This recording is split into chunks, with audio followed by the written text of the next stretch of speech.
Hello friend, welcome to my channel. আজ আমি তোমাদের সাথে শেয়ার করব এঁচোড় আলুর তরকারি। তার জন্য প্রথমে আমি একটি কড়াইয়ে কেটে রাখা এঁচোড়গুলো দিয়ে দেবো।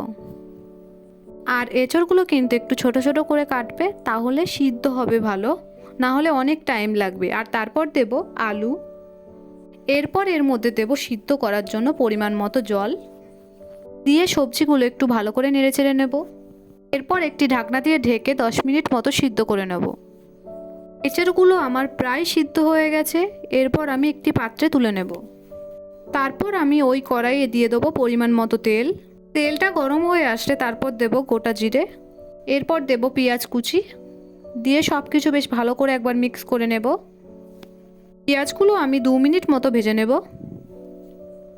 এরপর আমি সিদ্ধ করে রাখা এঁচোড় ও আলুগুলো এর মধ্যে দিয়ে দেবো, দিয়ে সব কিছু বেশ ভালো করে একবার মিক্স করে নেব। তারপর এর মধ্যে দেব স্বাদ অনুযায়ী লবণ, পরিমাণ মতো হলুদ গুঁড়ো। এই সব সবজিগুলো আবারও একবার ভালো করে মিক্স করে নেব। এরপর আমি 2 মিনিট মতো সবজিগুলো একটু ভেজে নেব। তারপর এর মধ্যে দেব আদা বাটা, রসুন বাটা ও জিরে বাটা। লাস্টে এর মধ্যে দেব মশলা ধোয়া জল, দিয়ে সব কিছু বেশ ভালো করে একবার মিক্স করে নেব। এরপর এর মধ্যে দেব লঙ্কার গুঁড়ো। এরপর আমি আবারও একবার ভালো করে মিক্স করে নেব। বেশ কিছুক্ষণ কষানোর পর এর মধ্যে দিয়ে দেবো পরিমাণ মতো জল,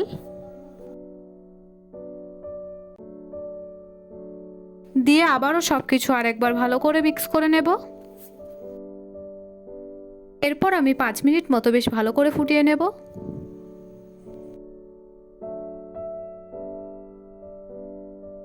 পাঁচ মিনিট পর আমি এর মধ্যে দিয়ে দেবো মিট মশলা। আমি এখানে সানরাইজের মিট মশলা ব্যবহার করেছি। রেসিপিটা আমার তৈরি হয়ে গেছে। তারপর আমি একটি পাত্রে ঢেলে নেব। আর আপনাদের যদি আমার ভিডিও ভালো লাগে তাহলে লাইক, কমেন্ট, শেয়ার, সাবস্ক্রাইব করবেন।